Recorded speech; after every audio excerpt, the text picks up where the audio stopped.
Ako si SV, Sam Versosa. Lumaki sa hirap, nag-aral, at nagsumikap.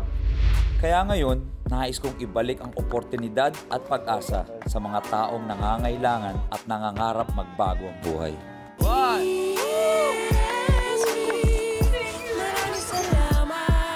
Pilihan nyo yung mga size nyo. Bibigay pa kami sa'yo na. Ako si SV, Sam Versosa.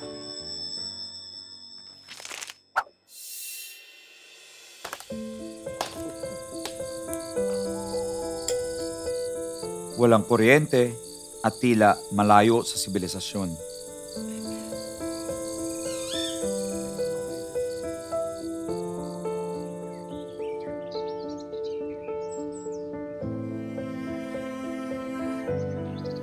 Pero kung titignan maigi, wala pang isang oras ito mula sa Quezon City. Ito ang Sitio Sapang Munti sa Barangay San Mateo, Norzagaray, Bulacan. Sa kasulukuyan, may 130 na pamilya ang namumuhay rito at karamihan sa kanila ay mga katutubong dumagat. Simula nga po ako maupo, napansin ko rito sa lugar na ito na isa na sa kakulangan dito yung ilaw. At isa sa napakalaking bagay talaga sa lugar namin. Sino mag-aakalang may ganitong lugar na malapit lang sa Kamaynilaan ang hindi pa rin naabot ng kuryente, kung hindi man ng tulong. Ay talagang mahirap po pagkagabi tulad sa mahina ng mata.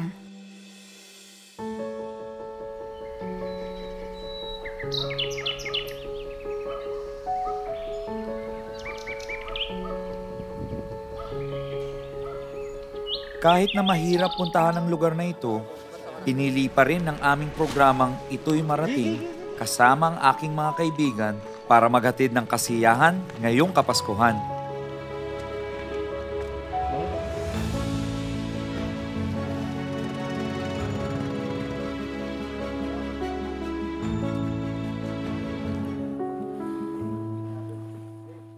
Nandito tayo ngayon sa Norzagaray, Bulacan. Pupuntahan natin ang isang sitio para maghatid ng pamaskong regalo at tulong para sa kanila. Pero bago tayo makarating doon, tatawid muna tayo ng ilog sa kanitong mga bangkang to. Ang mga bangkang ito ang nagsisilbing transportasyon ng mga residente kung kailangan nilang makarating sa bayan. Nagkakahalagang 20 pesos kada tao sa bawat biyahe ang bayad dito. Murang halaga pero mabigat para sa mga residente rito. Medyo kakaiba po ang gagawin natin ngayong araw. Hindi ito yung the usual na ginagawa natin sa DRSP. Dahil ng mga nakarang episodes, ang mga tinutulungan natin mga individual at mga pamilya. Pero ngayong araw po, ang tutulungan natin isang community. Tama po yung narinig ninyo. Isang community po ang tutulungan natin. Bukod sa isolated po yung lugar nila at malayo, walang signal, walang kuryente, talagang nangangailangan ng tulong itong community na to. At dahil Pasko, special na regalo ang dala namin ngayon. Kasama ko ngayon yung UP Alpha Phi Beta Fraternity at ibang mga volunteers. Sila po yung mga tutulong sa atin mamigay ng mga regalo ngayong araw. Kasi nga, hindi ko kakayanin na mag-isa ngayon. Isang community yung tutulungan natin. Kaya nagdala po ako ng mga kaibigan at mga kasama ko dati sa UP para tumulong at makapagbigay ng regalo at saya sa kanila ngayon.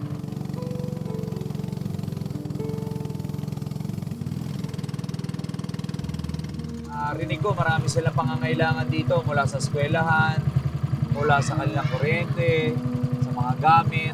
Nandito po yung DRSP para magbigay ng konting regalo at pamasko para sa kanila. Nandito na tayo sa dulo, bababa na tayo ng bangka. Pero kailangan pa natin tumawid ng 3 sapa. So kailangan natin maglakad para marating natin yung signalan ng Sitio Sapang Munti. Nandun nag-aantay yung mga kababayan natin para makuha na nila itong mga regalo nating pamasko. Tara.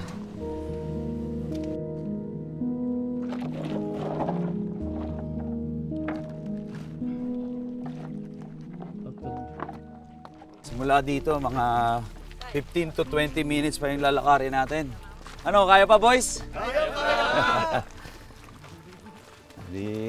Yan ang maganda ngayon, hindi lang ako yung nandito pero may mga volunteers tayo. So, mabato rito. Mainit, mabato. Pero wala, tuloy-tuloy lang. Init. Ito.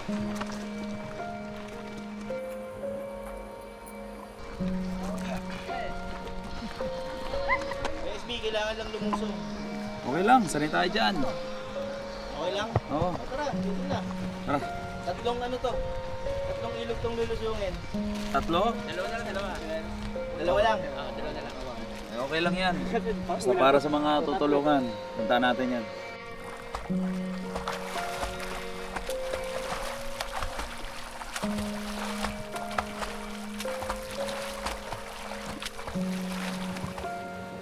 Nasa ilog talaga kami. Ay. Ibang experience naman to.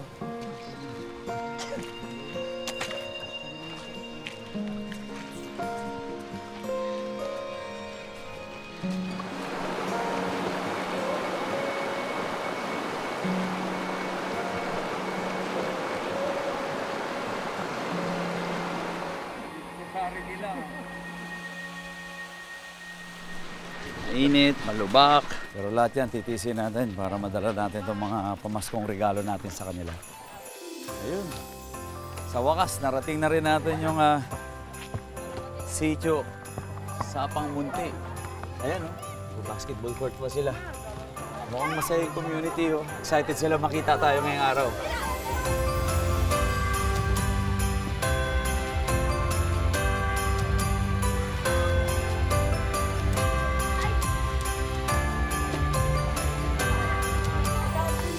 Chief, Magandang hapon po sa inyo. ako po si SB, Sam Versosa. Kumusta po? Okay po naman. Ako po'y nagpapasalamat at kayo'y nakarating dito sa aking lugar. Na talaga naman pong kahit umuulan, ay kayo po ay nagsikap makarating sa akin. Regalo namin para sa buong community po ninyo.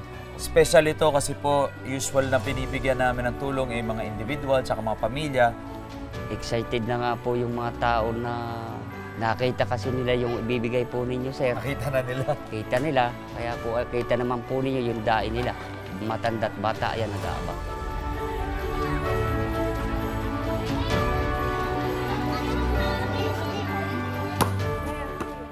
Pwede ba ako makilaro? Okay lang ba? O sige, mabilis lang, mabilis lang. Sige, sige, sige. Hindi, kinakausap ko sila. Wala raw silang TV rito, kaya ito yung mga libangan nila. Normal na naglalaro ng mga bata. So, makikibalibol ako sa kanila. Ito player ako dati.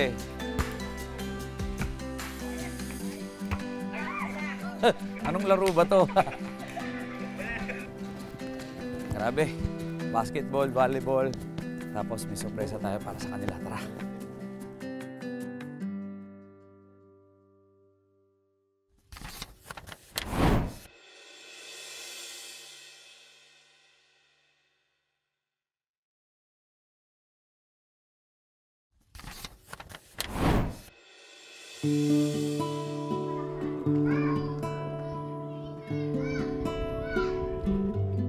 Kapansin-pansin ang payak na pamumuhay rito sa Sitio Sapang Munti. Simple at masaya ang mga tao. Tinitiyak kong magiging espesyal ang kanilang Pasko sa mga regalong aking ibibigay. Gusto po kayo. Magandang tanghali po.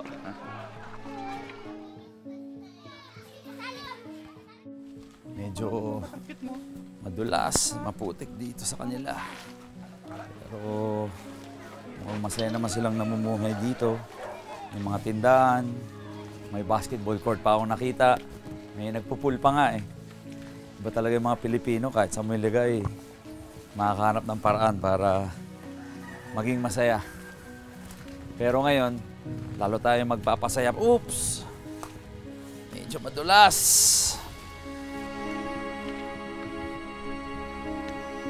Siyempre, bago pa ang lahat, isang salo-salo muna ang aking dinaluhan na siyang inihanda ng mga residente rito. Sino ba naman ako para tumanggi sa grasya?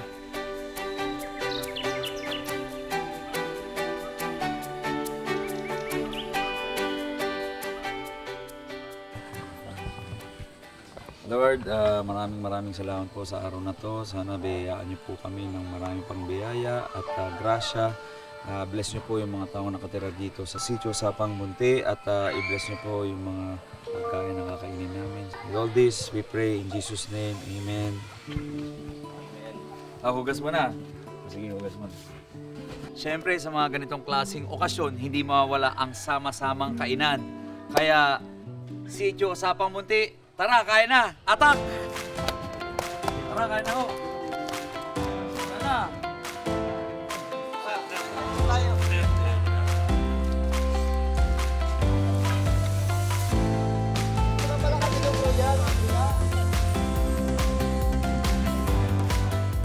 Matapos ang nakakabusog na kainan, umikot muna ako sa kanilang lugar. Dito ko na nakilala sila Lola Yolanda at Lolo Elvis Domingo, isa sa pinakamatandang mag-asawang halos dito na tumanda. Lola, ilang taon na ho kayo naninirahan dito sa Sitio Sapang? 1986 na nito. Mga 40 years na ho Plus. kayo naninirahan dito, Oo, 40 plus 42. years. Simula ho ba nung pumunta kayo rito, wala na talagang kuryente? Wala talaga. So almost 40 years na wala ho kayong kuryente. Tulad ng ibang residente rito, pag-i-stick din ang kinabubuhay nila at umaasa lang din sila sa mga pananim sa lugar para may makain sa araw-araw. Okay naman dito. Pero mula noon, nasa kami sa itaas. Doon na, sa bundok. Nagtatanim ng palay, mga sari-sari. Ay talagang mahirap po pagkagabi, tulad sa mahina ng mata. Kita ko, nagpapakulo kayo ha. Para saan? Basta handa lang po. Ha? Pagka gusto na, Pag gusto makape, may ready mainit na tubig. yun 33 years na rin yan. Ha? Ako rin na yan. Hindi ka maniniwala po talaga. 30 Tignan years nyo, na oh. yan. Yung pangpakulo nila ng tubig, 33 years na daw. Ako mas masarap yung kape na yan pag dyan galing sa Takori na yan. Pwede ba tayo magkape? Ha? Pwede Ano kape natin naman. dyan? Meron naman. May kape naman. Masaya talaga ako at mayroon lumapit sa amin na magtanong ng mga ganyan. Sa buong buhay namin, yung kami nakaranas lang ng ganitong nagtanong, nag-interview. Mula sa amin. Nahiya nga po ako eh. Na yung sagot, baka ako magkamali eh. Dahil wala namang halos ibang mapagkakakilanlan ng lugar, paggawa ng barbecue stick ang naging hanap buhay ng karamihan dito. Kumusta po kayo? Ako po si SB, Sam Versosa. Tay Eric. Nay Nela, ako po si SB. Sir, may proseso po siya. Oo. Kukuha tayo ng buho sa puno, tapos lalagariin, bibiyakin siya ng ganun, tutulisan, saka ganito. Ibibiyak ko Ito yan. na yung final. Ito na po yung final.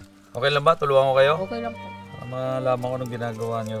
Ito, yung mga tinitake for granted natin sa Maynila na nakikita natin na ginagamit sa pang-barbecue. Dito pala ginagawa. Dito naman po, kailangan matyaga ka lang. Mabilis din makakadami.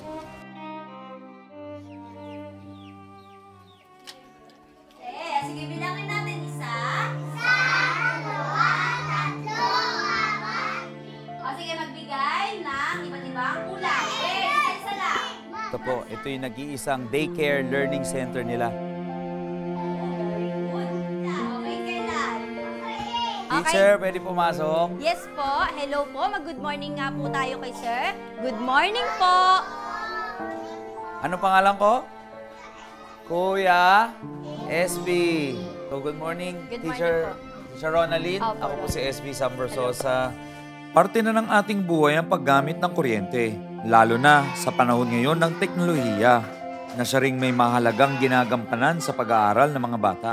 Ang nag-iisang daycare center na ito sa Sitio Sapang Munti ay umaasa lamang sa kung anong kayang ibigay ng volunteer teacher na si Teacher Ronaldine. Ni hindi pa nga raw nila nararanasan makapanood sa TV ng mga lessons na uso sa mga eskwelahan sa lugar na may kuryente. Paano kayo nagtuturo? sarili po ng teacher. Kasi hindi naman po kami pwede maghingi sa mga parent, ganyan. Kung ano po nakayanan namin na maibili, maidagdag sa school, lalo na po yung sa katulad ng mga bond paper, ganyan, sa mga arts po nila, sarili po namin. Ibig mo sabihin, sarili mong gastos, Teacher Rona? Opo, ganun po. Bali, Bait mo naman. hindi kasi yung minsan naman po napagkakasya naman. Teacher, paano ka nagtuturo dito? Ano ba yung mga ginagamit mo, mga Sa visual aids para mas madaling maintindihan ng mga... Opo, bali kabataan sa amin dito. po kasi, bilang sa daycare worker, sa mga bata po, hindi sila pwedeng yung tutok na tutok sa school. Bali, more in play pa kasi sila, sir. Bali, ang una namin tinuturo sa kanila kung paano gumuhit ng patayo, pahiga, at saka kung paano mag-iba-iba ng kulay, ganyan. Ganun po ang ginagawa namin. Dikit ng mga maliliit na bond paper. Okay, kids, dumating na sa atin si Santa.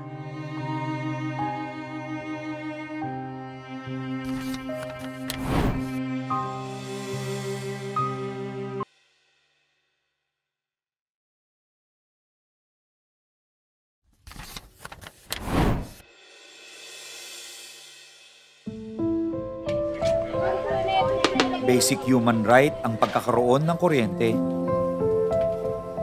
Pero para sa mga residente ng Sitio Sapang Munti, kung mabibigyan man sila ng kuryente, isa itong napakalaking regalong kanilang matatanggap ngayong Pasko. Talaga pong pangarap ko yan dahil nang mailawan tong aking mga kababayan dito na nag-aantay ng ilaw sa gabi. Kayo nga ay gusto ko talagang makapasok dito para yung hinaingan, yung bang sa akin na isasabihin sa inyo, masabi ko rin. Walang kuryente po dito sa Sapang Munti. Kaya kung maaari kami mag-request ng solar. Kaya naman, wag na nating patagalin pa dahil naniniwala ang inyong Kuya SB na ang edukasyon ang mag-aangat sa sino mang may pangarap at mahalagang masimulan ito sa mga bata. Kaya unahin na natin ang mga estudyanteng chikiting ng kanilang daycare center. Ay naku, mukhang may regalo lahat to. Masaya ba kayo dito? Okay. So, Teacher Rona, dahil napabilib mo ako sa iyong dedikasyon sa pagtuturo sa mga batang to at minsan ikaw pa'y nag-aabono para makapagturo, makapagpakita sa kanila ng mga illustration na mga ituturo sa kanila, kami po sa Dear SB may munting regalo para sa iyo. Meron kaming ireregalo sa yung brand new na laptop po para sa inyo. Wow, thank you po! Sana po magamit ninyo to sa inyong pagtuturo para sa mga kabataan dito sa inyong sitio. Thank you po, maraming salamat po. Kasi napakalaki po ang tulong na ito sa amin. Lalo lang ganyan sa sa aming teacher bilang sa mga report po. Kasi karamihan po sa amin talaga walang ganito, gawa lang sa mga computer shop. Kaya maraming salamat. Deserve mo yan, Teacher Rona, dahil nakita namin yung puso mo para sa mga batang to. At sana magamit mo to para sa pagpe-prepare ng mga lesson plan mo para sa kanila. So meron pa kaming regalong brand new flat screen smart TV para sa buong kabataan ng sitio. Ito ang TV para sa inyo mga bata. O yan. Wow! Sige. Okay, masasiyahan na laging pumasok? Paano natin mapapagana to kung walang kuryente? Kailangan natin ng kuryente at kailangan natin may brand new tayong solar panel para mapagana natin yan. O dahil nandito na yung brand new laptop at nandito na yung brand new TV, subukan natin kung mapapaandar ng brand new solar panel na binigay ng Dear SB para sa daycare center ninyo. Subukan na natin. O, lahat ng mga bata, tumingin dito. Masaya ba kayo? May bago kayong TV!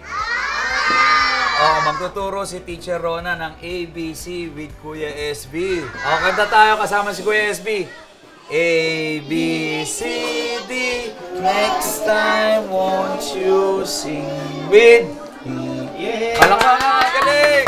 Teacher, hindi pa po nagtatapos ang regalo naming TV, laptop para sa inyo at sa mga estudyante ng Sitio Sapang Munti. Wow, talaga. Meron pa ho kaming regalong printer tsaka mga printing materials. Pakipasok na ho yan. Wow, thank you! Para pag may mga kailangan magpa-print at iuwi sa mga bahay nila, meron na kayong printer. Wow, thank you po. Maraming salamat talaga. Napaka-bless po ng sitio namin. Lalo na po ako kasi sa daming teacher na kasama ko, ako lang po yung nabigyan ng ganito. Kasi lagi po kami nabibigyan, bond paper, laruan, pero masaya na sa amin yun. Pero yung gantong napakabongga, may TV, may printer, may laptop, tapos yan, may mga pang-arts pa. Parang sobrang saya. Parang, akala ko po panaginip eh. Pero, kumaga, hindi lang po ako sumaya, pati yung aking mga estudyante. Dahil napakabuti ng puso mo. At nakita ko masisipag itong mga bata dito. Pero hindi pa tapos yan. Para hindi ka rin mapagod sa kakasigaw at pagsasalita, may pinakahuli kaming regalo para sa iyo, teacher, at sa mga bata rito. Meron kami regalong speaker para marinig ka kahit nasa labas pa yung mga bata, kahit punong-puno kayo rito. Magamit yung speaker na to sa inyong sitio at magamit ng buong community, hindi lang dito sa Daycare Learning Center magamit yan. Salamat po. Para kami nanalo sa loto. Napaka-bless kasi napakalaki po ng binigay niyong tulong sa amin. Ngayon hindi na tayo mahirapan, kids. Tama po ba? Kasi meron na tayo speaker. O, sasayaw na tayo ng sobrang ganda, di ba? Kaya maraming salamat po. Sobra. Kuya SB. Masaya ba kayo mga bata? Sigurado kayo, masaya kayo? O dahil magpapasko, may regalo ang Kuya Santa SB ninyo para sa inyo. Excited ba kayo dyan? Meron akong regalo, mga school supplies, saka mga libro para sa inyo. Tara, ipasok na yan. Pati mga mating para lahat kayo makapaglaro dito sa inyong Daycare Learning Center. Ito ho. Magkasya. Ito, meron pa yun isa-isa. Ano po sasabihin? Ano sasabihin? Salamat din. O, lahat kayo meron, ha? O, ate. Kuya. Para sa ito. Kuya. Okay, meron na silang lahat. Ate, o, meron ka pa. Sino mga masaya? O, dahil Pasko ngayon, may regalo si Kuya Santa SB para sa inyo. Meron akong regalong mga laruan para sa lahat ng bata. Eto, mga laruan. Pagkatapos natin regaluhan sina Teacher Ronalyn at ang kanyang mga estudyante, pasayahin naman natin ang buong sitio. Kamusta kayo lahat? Masaya ba? Tanggapin niyo po yung pamaskong handog namin para sa inyo. Meron kaming grocery package para sa inyong lahat pang Noche Buena. Kasama ko ngayon yung mga brothers ko sa UP Alpha Phi Beta. Ito na yung parang reunion namin kasi dati, pag nagkikita kami sa UP, puro kami tambay, puro kami happy-happy. Ngayon, medyo makabuluhan yung ginagawa namin.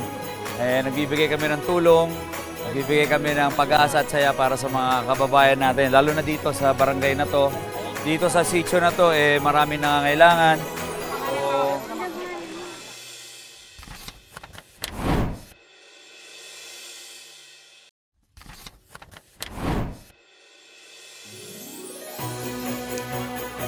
Meron kaming grocery package para sa inyong lahat pang Noche Buena.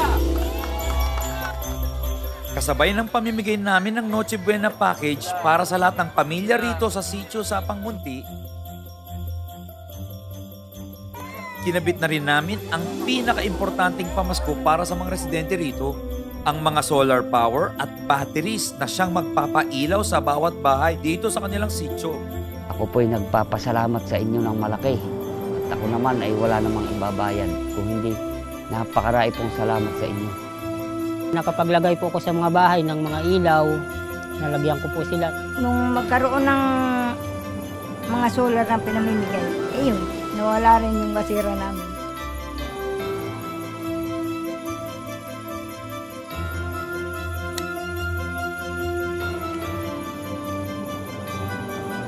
Siyempre, kasama rin ang mga ilang mga bata sa aking reregaluhan. Pumila lang tayo ng maayos mga bata. Si Santa Kuya SB ang bahala sa inyo. Bata, meron kaming pang-Christmas na regalo para sa lahat. Laruan, bola, para sa lahat. Basta pumila lang kayo lahat. Oo. Kunin mo na to. Laruan, Merry Christmas, sabihin nyo. Merry Christmas din. Merry Christmas.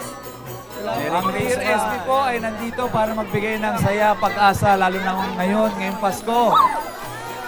Merry Christmas sa inyong lahat. I hope masaya kayo ngayon dahil meron na kayong solar panel, may mga ilaw na kayo sa mga bahay ninyo. Meron kayong grocery pang Noche Buena. Pero hindi pa dyan nagtatapos yung regalo ng Dear SB. Pinakauling regalo namin, may mga regalo kaming damit para sa lahat ng community dito. Nakatira dito sa community na to. Nandito po yung mga damit para meron kayong magandang susuotin ngayong Pasko. Merry Christmas sa inyong lahat! Merry Christmas! Merry Christmas din sa Okay, inyo. may good news po sa inyo. Dahil may binigay na po sa inyong mga pamasko si Dear SB. Sa solar po ninyo, pwede po kayong makagamit ng libreng charging. Wala pong bayad yun. Basta alas 9 ng umaga hanggang alas 3 ng hapon. At bukod po doon, nagbigay na si Dear SB sa inyo ng mga pamasko nyo. Nagbigay din po siya ng 2 nebulizer na pwede po ninyong magamit. Sobra po, kasi po may nagbigay na po sa amin ng konting regalo po. Masaya na po kami dito sa aming komunidad. Salamat, DSB! May pamaskong handog na po kayo sa amin. Maraming salamat po sa tulong ng DSB. Maraming tulong po ito sa aming pamilya. Nagpapasalamat po ako sa tulong ng Dear SB. Tama-tama pong malaking tulong po. Binalot man na madilim na kapaligiran ang buong sitio Sapang Munti sa mahabang panahon, hindi kailanman huminto ang mga residente rito sa kanilang pagnanais na balang araw magkakaroon din ng liwanag at kuryente sa kanilang lugar.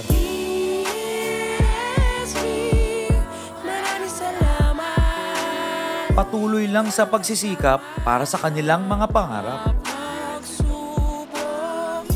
Hinamon man ang inyong Kuya SB sa pagpunta sa lugar na ito, hindi naman kami nagpatinag para matuloy ang aming hangaring magatid ng mga pamasko. Napawi ang aming pagod nang makita ang mga ngiti ng bawat tao at batang bumabati sa amin. Tila akong binigyan nyo ng mga regalo. Regalong babaunin ko bilang inspirasyon para magpatuloy sa aming misyon. Pero bago pa man kaming tuluyang lumisan, mag-iiwan muna ako ng simbolong magpapaliwanag lalo sa Kapaskuhan ng mga taga-sitio Sapang Munti. Bago kami umalis dito, mag-iiwan po ako ng parol para sa sitio Sapang Munti. Simbolo po ng aming pagbisita dito sa Dear SB, pagbigay po ng pag-asa at saya dito sa kanilang community. So again, maraming salamat sa mainit na pagtanggap ninyo. Merry Christmas and Happy New Year!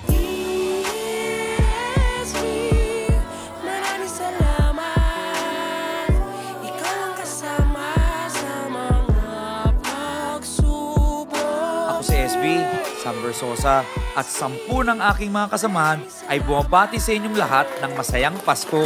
Merry Christmas sa inyong lahat! Ito ang Dear SB.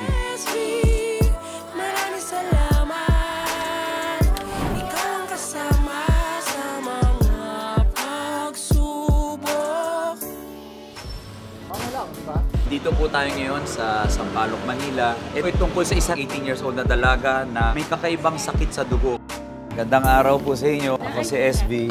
Gano'n na ba katagal simula nung na-diagnose siya? 3 months pa lang po, meron na po siyang sakit. Papagumat ba kayo ngayon? Opo, nagpapasa. Ngayon po, hindi pa po kami nakakapag-check. Turuan mo naman ako paano kayo nagtutuhog nitong barbecue. Ito na ba to? Tatlo. Magkano yun? Ito po yung regalo ng DSB para sa inyo. Ito po.